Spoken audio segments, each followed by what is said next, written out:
Over the past few weeks, funnel web spiders have been crawling out of the woodwork and into people's fears. In the past week, 3 deadly male funnel webs have been caught in Hunter backyards. We're concerned that they are around at the moment, and if people aren't careful, they could end up being bitten and possibly suffer some serious damage. A bite, if not treated quickly, can be fatal. People get severe pain at the site of the bite. They can develop nausea, vomiting, severe breathing difficulties. In the latter stages they can go into a coma and in fact die if they don't seek medical advice. Mr Higgins says the funnel web can be found in gardens, wood piles and even swimming pools, so care has to be taken in the backyard. And if someone is bitten, as quickly as they can, dial 000 ring for the ambulance. Then what they can also do is apply a firm bandage over the side of the bite, about as firm as what you would use for a sprained ankle. Scott Bevan, NBN News.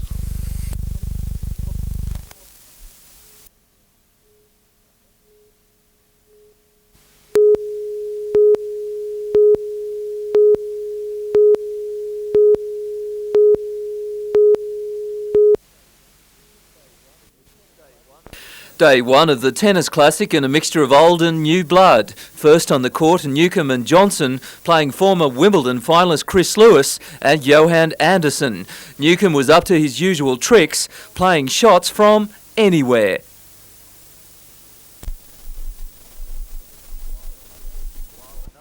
While another legend looked on, the action heated up with each player going for his shots. Lewis and Anderson taking the match 6-4, 6-4. Time for Rosewell and Roach to tag team with another 2 young hopefuls, Donar and Norman. Former Australian, French and US Open winner Ken Rosewell duelling with his opponents.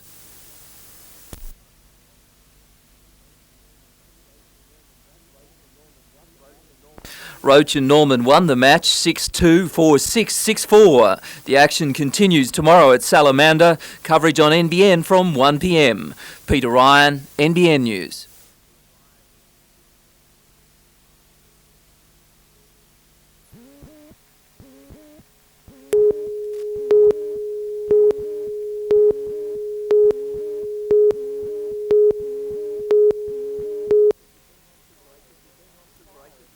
The Breakers have been on fire in their last 2 outings, a 5-0 thumping of Brisbane and a 1-1 draw with Sydney Olympic. But the heat is really on. They play Melbourne CSC tonight in a rain-delayed game and Wollongong on Friday. 3 games in 7 days. There could be a problem with dehydration on these very balmy evenings. You need 3 days recuperation, so that could be a problem. Coach Stowell says if they can win, they'll be 4 points off the top 6. He puts his side's newfound form down to a team effort, but admits the Breakers' attack is leading the way. I'd like to think that everybody's firing, but particularly the midfielders and strikers now, they're the ones that are creating and scoring the goals. Those are the people that I want to continue in a manner that they've shown over the last few games.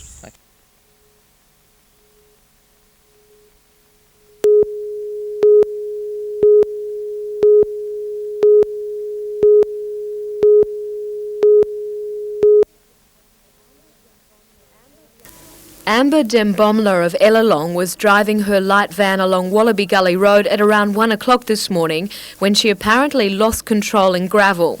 The van overturned and hit a tree, killing the young woman instantly. Her 13-year-old passenger, also of Ellalong, was not seriously injured. The Wallaby Gully Road is isolated, and it was not until 5 o'clock this morning that the wreckage was found. The teenage boy was located near the site. He was suffering shock. Police are making further inquiries into the accident. It's believed the young driver was unlicensed.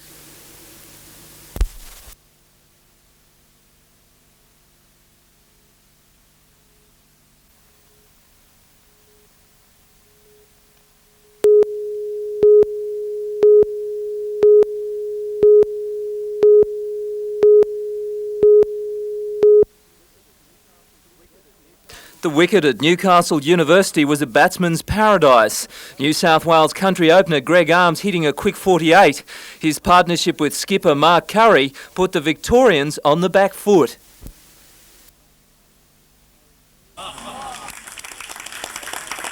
Curry toyed with the bowlers, hitting the speed and spin attack at will.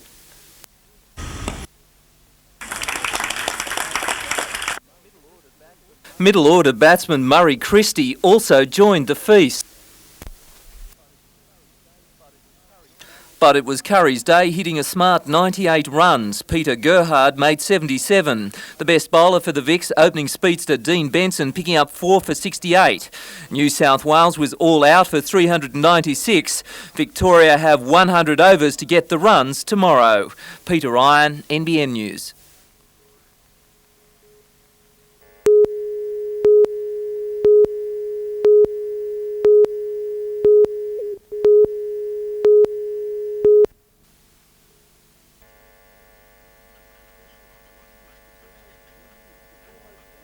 It's almost 2 years since Ivan Welsh has had to do much of this, but now with a federal election looming and Ivan wanting to get back into politics, he's back on his soapbox.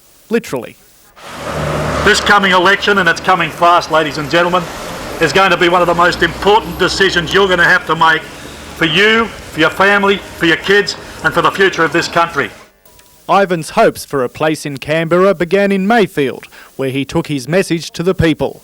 The problem is the people seemed more intent on getting their shopping done, and if the people had read the Bible, as Ivan obviously has, they'd know the perils of ignorance. Solomon said, people without a vision, the people will perish. Not wanting to see the people perish, Ivan amplified his views on how an independent will make Canberra take notice of Newcastle, while the major parties will do nothing for the city. Times are tough right now. Times are tough. None of us understand that better than you folk here in Mayfield. But I'm going to tell you this, if we vote for these same parties and send them back with the same policies, times now will be thought of as the good times when our kids reach the future. Yet still the ungrateful people wouldn't listen. So Ivan hot-footed it after them, until at last, what every politician wants, recognition. Scott Bevan, NBN News.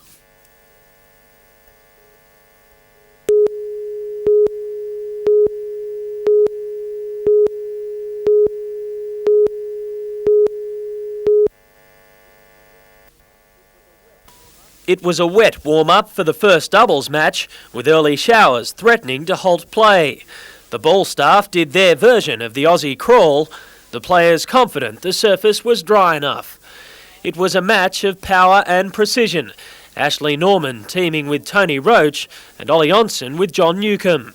Newk's hat may have been slouched, but his play wasn't, the veteran holding his own in the first set. While Newk felt the sun, Roach and Norman turned up the heat.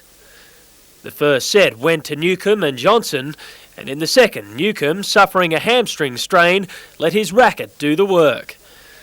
Each break gave the veteran a chance for a rub-down.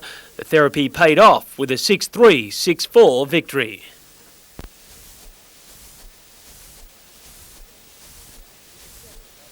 In the second doubles match, Chris Lewis and Johan Anderson faced Ken Rosewall and Johan Donar.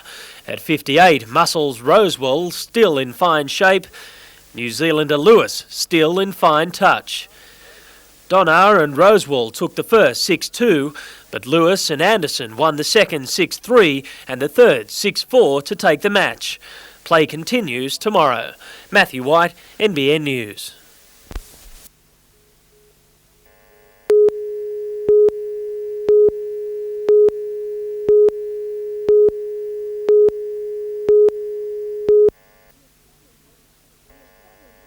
The Australian Reptile Park is a popular tourist destination on the Central Coast. However, one of its main attractions has been obscured from view.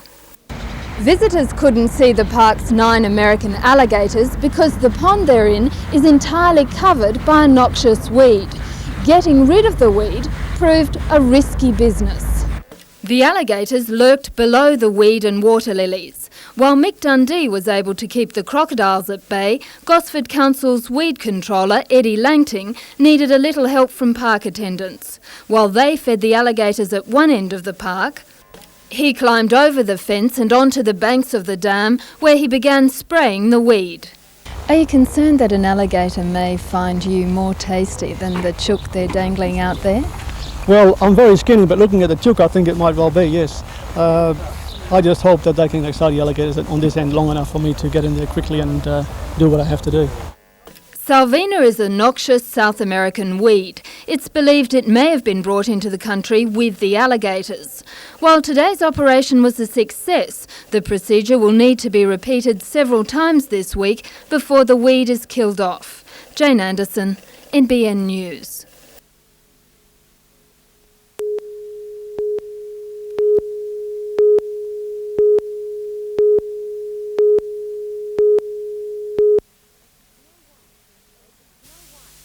Snow White first opened in Australia in 1962. There have been a lot of changes to the cast since then, but some of the actors, like Bruce Bauer, who plays Grumpy, have been involved for around 20 years. Most children are familiar with the Grimm brothers' tale, a beautiful young girl who is befriended by 7 little men who eventually help her find her prince. There's colour, magic, song and dance.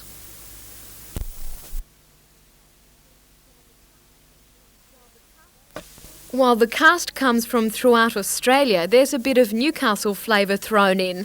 Sibylla Cooksey of Hamilton South has been playing Sleepy for 18 years, but this particular performance is special. Well, I've got 2 little grandchildren. I've got a son, and they'll like to see their grandma on stage.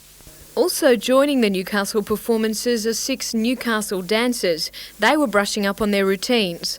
The show opens at the Newcastle Workers Club tomorrow. Performances will be held twice a day for the next week.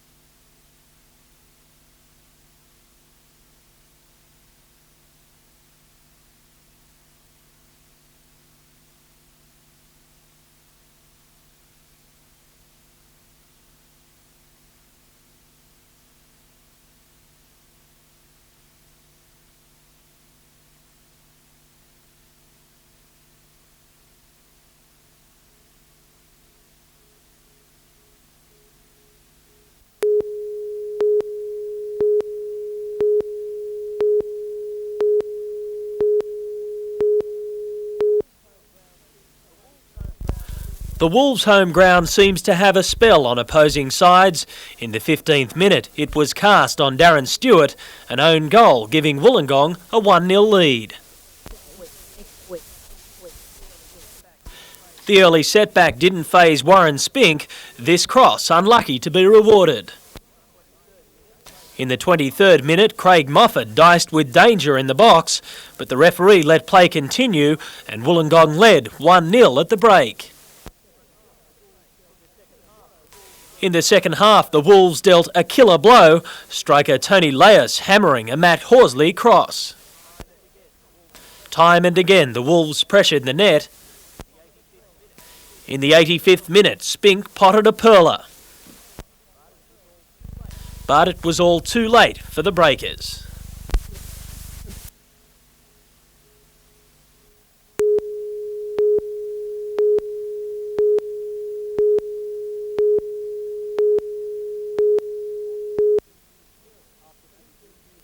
After 15 years' service, the ravages of salt air and sea are beginning to tell on the HMAS Westralia. So the Navy tanker will be going onto the Fort Jacques dock on Wednesday to be repaired. We've got material work to be done, a lot of mechanical work and a lot of corrosion control. The tanker refuels warships at sea and saw service in the British Navy during the Falklands conflict. The Westralia is expected to be in the dock for at least 2 months. Scott Bevan, NBN News.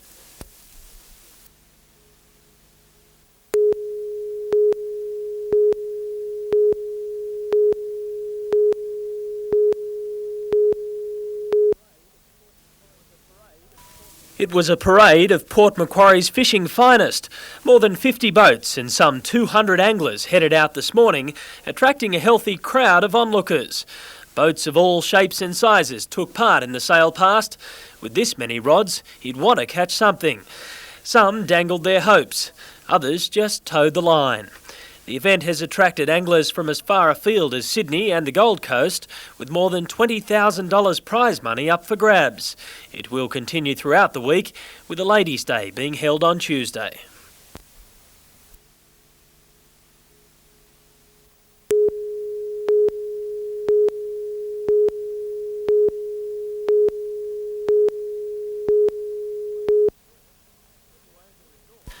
When you own the resort and have the court jester on your side, it's a case of anything goes. On the other side, Chris Lewis partnered Ken Rosewell, who's still as quick as ever.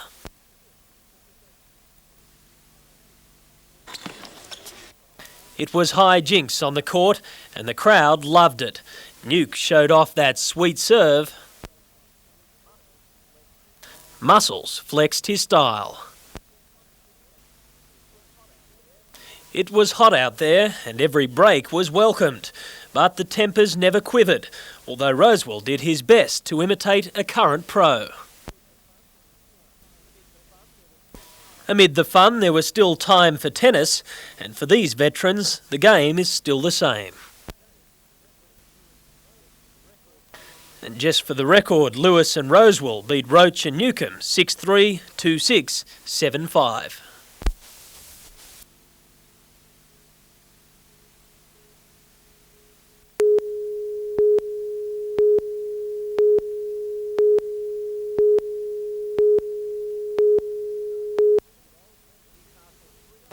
The Newcastle 3-year-old led the field into the Strait in the 1500-metre Summer Sails handicap. Guided by Shane Dye, Alert Me handled the step up in distance to claim a hat-trick of wins for trainer Max Lees. Alert Me paid $3.30 and $1.40, number 3 Mingling Glances $1.50 and third number 8 Solitary Cover $5.80. At Moonee Valley, race 5, the Caldermead Stakes.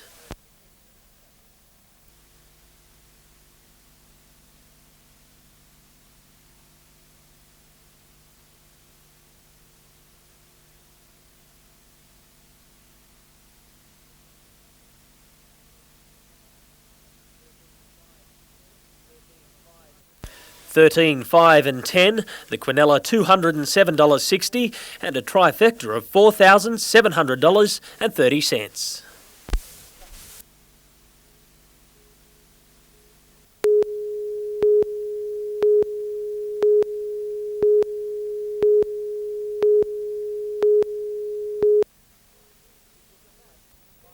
It was a match viewed by many as one of the most important of the championships. Defending champs New South Wales up against title hotshots Queensland at the start of the game, the only two undefeated sides in the competition. Yesterday, the Blues did well to restrict the Maroons to 9 for 339 on a perfect batting strip. Today, it was ideal conditions again as the Blues chased their target. With opener Terry Baldwin out for 41 and vice-captain Greg Arms dismissed for 52, the Blues relied on tearaway opener Anthony Daly, and Daly answered the call. He hammered the Queensland attack to top score with 110. At the other end, Newcastle's Tony Fort provided the perfect backup. The Blues passed the Queenslanders' total in the 95th over, finishing at 6 for 343. Tomorrow, New South Wales plays Western Australia at Waratah Oval.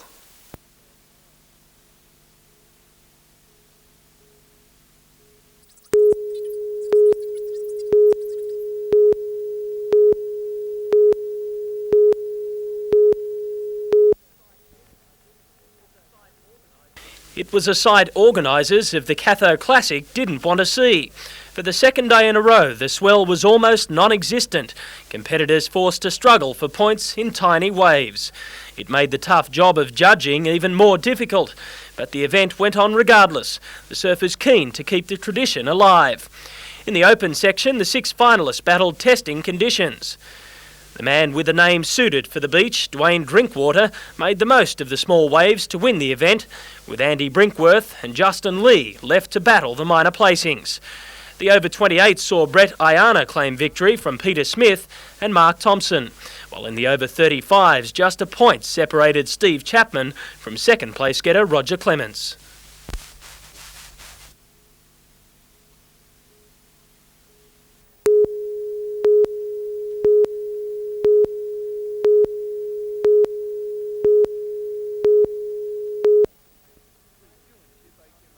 Refuelling ship HMAS Westralia is in Newcastle for repair work, and at about 7:30 last night, a 22-year-old seaman came back from shore leave, somehow grabbed the only gun on board, an automatic rifle, and began shooting beside Busy Wharf Road.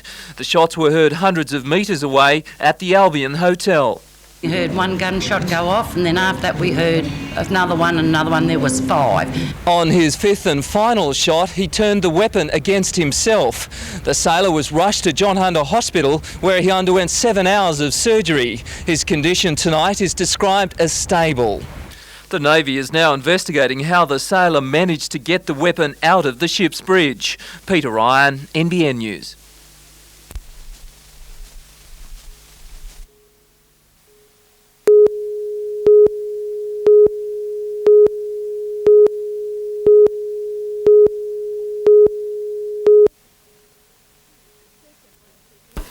Seconds into Heat 2 of the New South Wales Solo Championship, hot favourite Chris Watson lost control when his machine clipped Craig Boyce's wheel. As he lay unconscious for some time, ambulance officers stabilised his condition. The Cessnock-based rider says the accident remains a faint blur. Actually, I can only remember going around to the starting line. After that, it's all a bit of a blur. I woke up and back at the ambulance with 3 or 4 people around me, and everyone told me how spectacular the crash was. A broken hand and left shoulder, a strained neck and rib muscles has forced the holder of countless state and national titles to take things easy for a while. The accident has wiped his chances of qualifying for the Australian Solo Championships, but hope still remains for the upcoming track titles at Sydney's Parramatta Speedway. I've got the Australian Long Track Championships in a fortnight's time, along with a big international meeting. Maybe I'll hopefully be fine for there and good enough to do well there. If not, we'll have to be next time.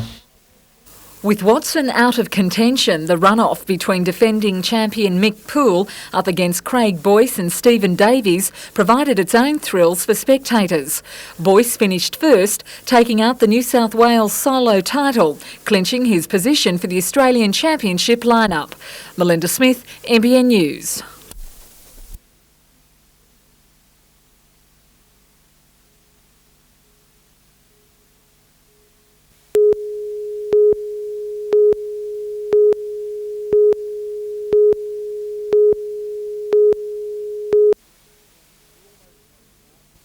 For almost 2 years, the former Carrington Slipways site has been only a quiet shadow of its past busy self. But that's set to change. The shipyard's new owners, ASC, are confident it will win the contract to build at least 3 and perhaps more patrol boats for the Philippines Navy. Each patrol boat will be of the order of $40 million Australian. The decision over the boats has been a long time coming. Due to a changing political climate in the Philippines and its government working out how to pay for the contract, negotiations have been carried on for more than 2 years. But now, says Mr Lynch, the Filipinos are on the verge of putting pen to paper. That could be as early as 2 weeks away, and it could be 4 weeks. It should occur within the next month. The contract would bring with it 100 full-time positions for the yard, almost double the number there now. But it would also mean the revival of an industry many had given up for dead in the Hunter. It indicates the starting or the restarting of shipbuilding here in Newcastle, which is most important because it was a major employer, not only directly, but there's a lot of subcontracting work in shipbuilding, and I think as the signal at the start of that again is very important. Scott Bevan, NBN News.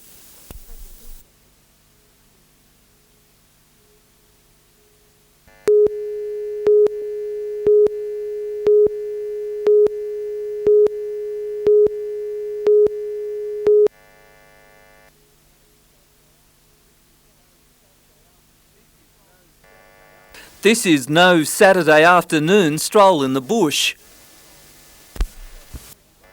The Supercross series runs through 3 states, with each venue transformed with 2,000 tonnes of topsoil, giving a line of spectacular jumps. This year, 2 of Yamaha's top Japanese riders are after the money and some quick times. I'm going to go fast. Tommy Suzuki does most of his talking on the track. With Aussie stars like Bell, Hogan and Britton, it will be a dangerous dash for the first corner. Riding in the smaller 125 class, a 16-year-old racer from Curry. Joel Elliott won a Supercross challenge in Coffs Harbour 2 weeks ago. In his first season in the seniors, he's already looking to greater things. Yeah, I'll just win everything at Australia and then go overseas. That's the plan. Hope to do good, yeah. Gates open at the Motordrome on Saturday afternoon at 3 with action at 7. Peter Ryan, NBN News.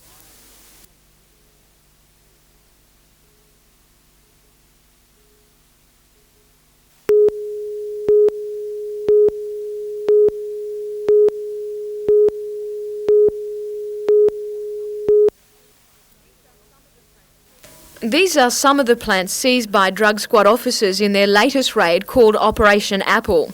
They're only a few months old, but when fully grown they would have provided much sought after cannabis leaf.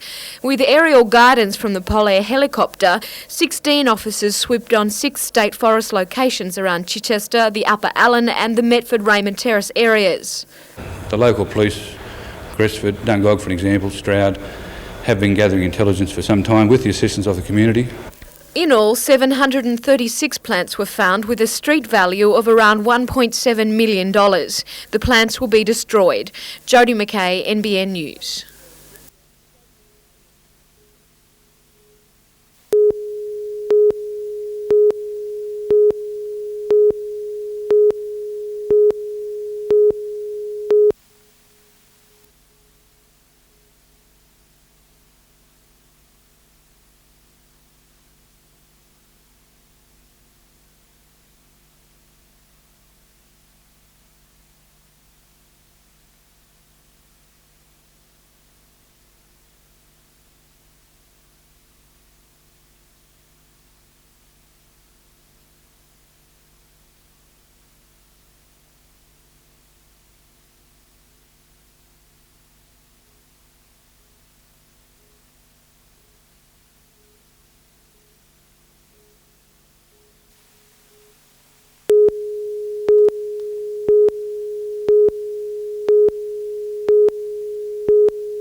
It was all fanfare today as the swimmers did laps around the pool for the official opening ceremony.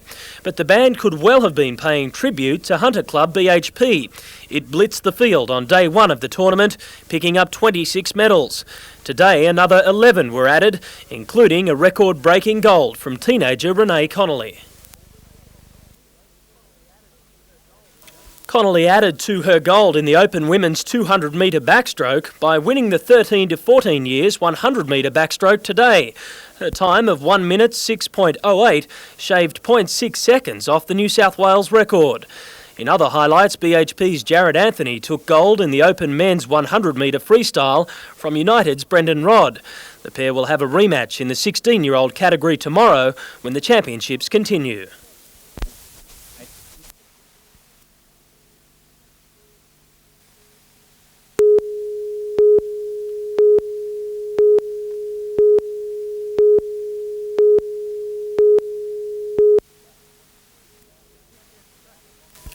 In weekend traffic, this Ford sedan was travelling south along the Pacific Highway when it suddenly veered onto the other side of the road. Directly into the path of the northbound Queensland vehicle. As a result, the two drivers were trapped.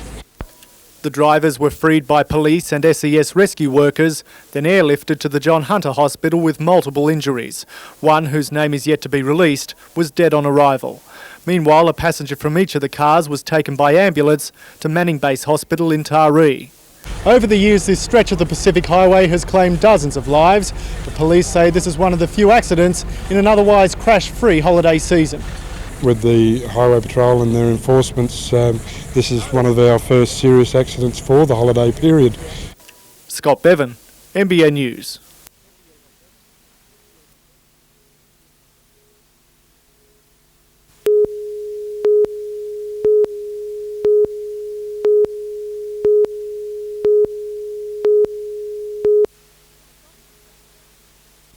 From the veranda of his Mayfield home, Newcastle Alderman Peter Brett had a perfect view of the pollution spewing from BHP. Well, it was like a thick fog, a thick grey fog that was hanging over BHP and parts of Mayfield. The cloud-covered Mayfield and Waratah, 22-year-old Anne Grievous was driving near the plant when the incident occurred. And it seemed to have a real burnt smell, and it burnt your eyes and your nose. It was disgusting. So everyone locked the doors and windows until, it was blown away eventually. A spokeswoman from BHP believes the problem was caused by tar leaking into the quenching tower tanks of the coke ovens. Alderman Brett says he'll take the matter up with council. When we've got people from all around Australia, if you like, that's in Newcastle over the Christmas break, they see this and they go back to their own destination and tell people Newcastle hasn't changed one bit. It's still a dirty city, and that's not good enough in my opinion. The Environment Protection Authority has asked BHP to provide it with a report by Wednesday morning about how the incident occurred. It'll then decide what action, if any, will be taken against the company. Jane Anderson, NBN News.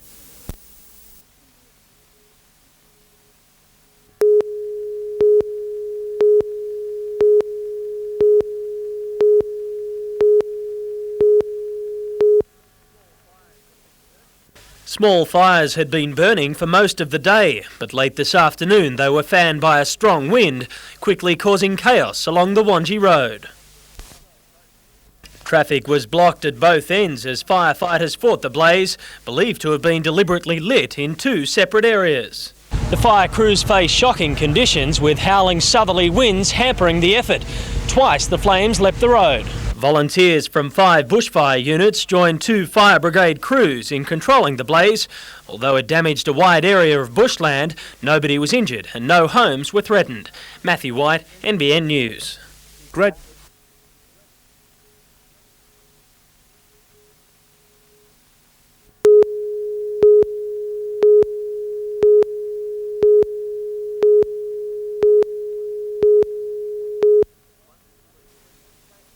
Once police leave the safety of their stations, they can move into dangerous territory. Anything can happen, and it can happen in a split second, and it's up to you then to react, and your life can very well depend on your actions at any given time. It's nice to know you've got someone there beside you or behind you to back you up. But under a trial in daylight hours in Sydney, that backup could be kilometres away. The Police Association in Newcastle is terrified single unit policing could move to other centres. The government believes if police on their beat are split up, they can cover twice the area. We don't have the resources here in Newcastle. We don't have the vehicle backup that they got in Sydney, and we worry genuinely about the safety of our members patrolling single units in Newcastle, yes. The Police Association says the only way it could work is with an additional 30 people in the region. Peter Ryan, NBN News.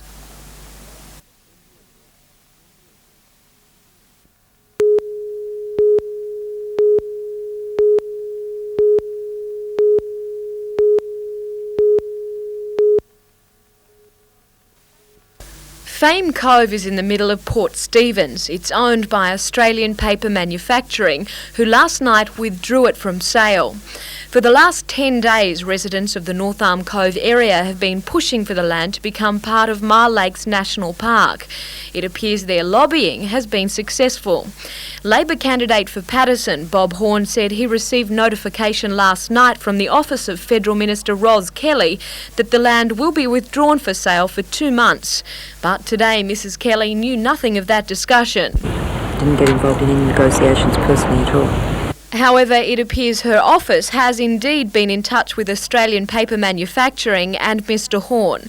The land will be withheld to allow the federal government to talk with its state counterpart. Yesterday, the state government said it was unlikely it would purchase the land.